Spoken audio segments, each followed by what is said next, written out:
Olha, hoje vamos prosseguir com a nossa série que trata benefícios, auxílios, aposentadorias do INSS.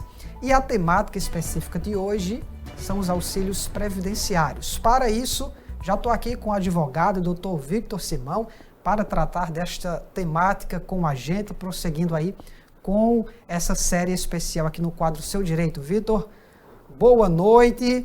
E vamos continuar, né? Boa noite, Everton. Boa noite, você de casa. É isso, né? Vamos continuar aí falando sobre os benefícios previdenciários, né? No programa passado, nós falamos sobre as aposentadorias, que é uma espécie de benefício, e hoje nós vamos falar sobre os auxílios, que é outra espécie de benefícios concedidos pelo INSS. Muito bem. O primeiro deles que eu separei aqui para a gente falar é o doença, né? O auxílio doença talvez seja o mais comum, mais conhecido, né?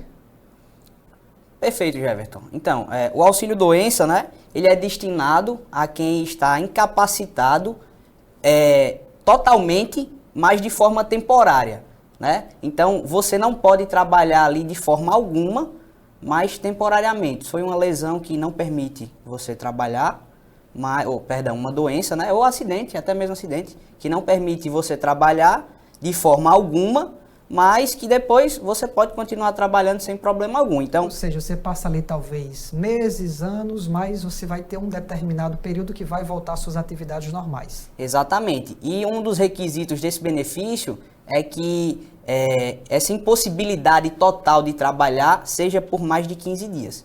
Então, só pode ser requisitado esse benefício se você ficar totalmente incapacitado de trabalhar por mais de 15 dias, né? Aí o INSS tem a obrigação de lhe dar esse direito, né, que é o auxílio doença. Mas para isso você precisa ser contribuinte, né? Precisa ser segurado. E tem que estar ali, no mínimo, num período de carência aí de 12 meses de contribuição. Então tem que contribuir no mínimo 12 meses para poder requerer o auxílio doença. Vamos lembrar também, né, que pode ser requerido administrativamente ou judicialmente, caso seja negado, né, de forma administrativa. Então ele substitui a renda mensal do segurado, né, você fica incapacitado de trabalhar, então você não vai receber pela empresa. É o INSS que tem que lhe pagar. E existem dois tipos, basicamente, né? São doenças por acidente de qualquer natureza ou doenças graves. Essas doenças graves, elas têm um rol taxativo, né? É listado no artigo 151 da Lei 8.213 de 1991. Então, são doenças como tuberculose, alienação mental, cegueira e outras. Então, a doença, para ser considerada grave, pelo INSS, no caso do auxílio-doença, ela é taxativa. Ele é listado nesse artigo 151 da Lei 8.213. Ô Vitor, já podemos ir para o próximo auxílio ou você tem alguma coisa a acrescentar sobre doença? Podemos sim.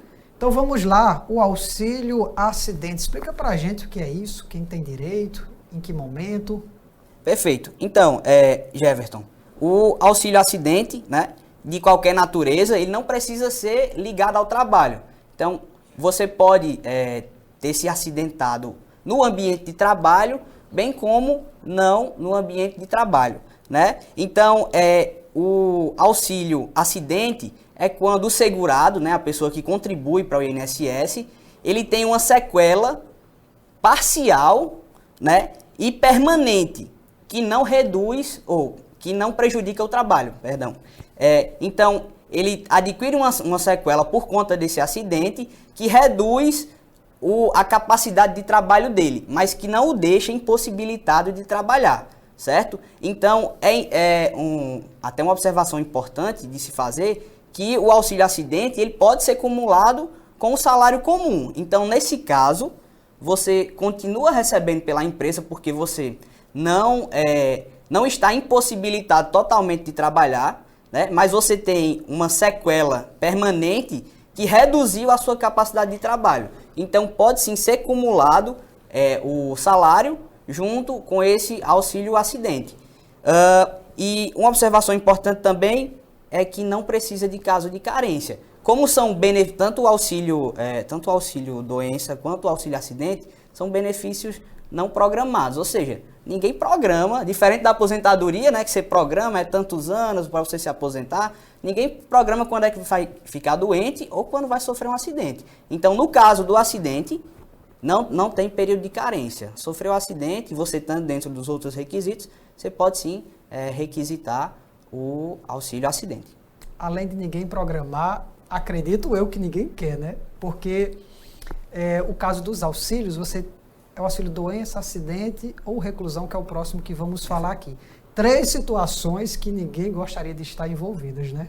Com certeza, né? Ninguém quer ficar doente, né? Ou sofrer um acidente e muito menos ser preso, né? Creio eu.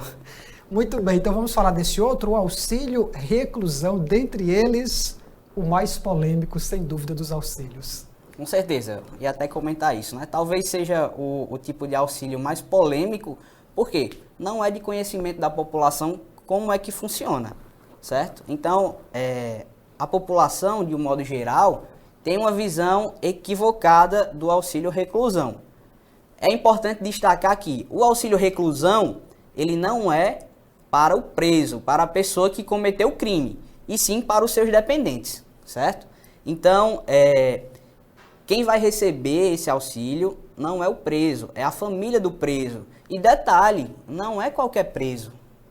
É o preso que trabalhava, que tinha carteira assinada, que sustentava a família, certo? Então, tem que ter esse requisito.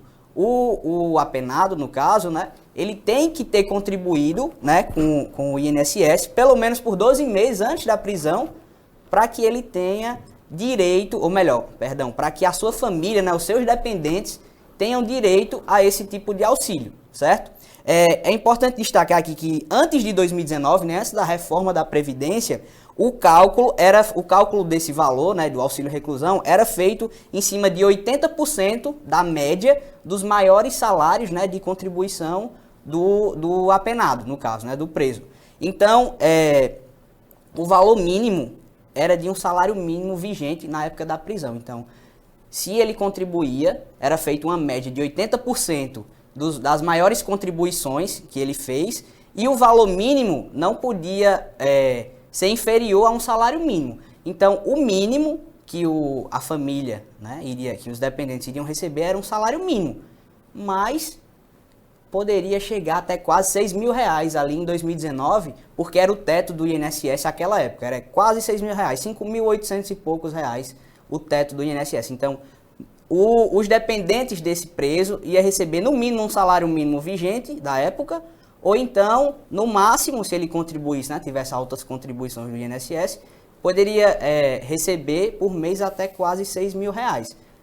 Porém, a reforma da Previdência deu uma cortadazinha. Deu uma cortada bacana aí nesse tipo de auxílio, né, nesse benefício previdenciário. Por quê? Porque antes da reforma você poderia, o mínimo era um salário e o máximo, o teto da Previdência até 2019, né, até o tempo da reforma. Hoje, não importa se você contribui com o valor mínimo ou com o valor máximo, o valor do auxílio reclusão é de um salário mínimo, certo? E não é um salário mínimo por dependente. Um exemplo, o preso, ele era casado e tinha 2 filhos. Não é um salário mínimo para a mulher, um salário mínimo para um filho e um salário mínimo para o outro filho, né?